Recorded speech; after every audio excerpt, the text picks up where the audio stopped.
बिस्मिल्लाहिर्रहमानिर्रहीम। अस्सलाम वालेकुम। 3 फितरी कानून जो कि कड़वे हैं लेकिन हक हैं। पहला, अगर खेत में दाना ना डाला जाए तो कुदरत इसे घास फूस से भर देती है।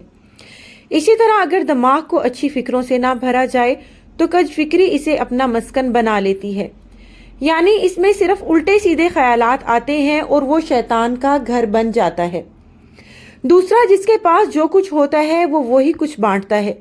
खुश मिजाज इंसान खुशियां बांटता है, गमजदा इंसान गम बांटता है, आलिम इल्म बांटता है, दीनदार इंसान दीन बांटता है, खौफजदा इंसान खौफ बांटता है। नंबर 3, आपको जिंदगी में जो कुछ भी हासिल हो इसे हजम करना सीखें, इसलिए कि खाना हजम ना होने पर बीमारियां पैदा होती हैं। मालो सरवत हजम ना होने की सूरत में रियाकारी बढ़ती है, बात हजम ना होने पर चुगली और गीबत बढ़ती है, तारीफ हजम ना होने की सूरत में गरूर में इजाफा होता है, मुजम्मत के हजम ना होने की वजह से दुश्मनी बढ़ती है, गम हजम ना होने की सूरत में मायूसी बढ़ती है, इक़्तिदार और ताकत हजम ना होने की सूरत में खतरात में इजाफा होता है। अपनी जिंदगी और दूसरों की जिंदगी को आसान बनाएं और एक बामकसद बाइखलाक जिंदगी गुजारें।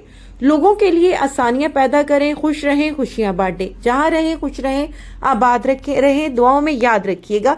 चैनल को सब्सक्राइब नहीं किया, जल्दी से सब्सक्राइब करके बेल नोटिफिकेशन को ऑल पे सेट कर दें। जज़ाकुमुल्लाहु खैरन कसीरा।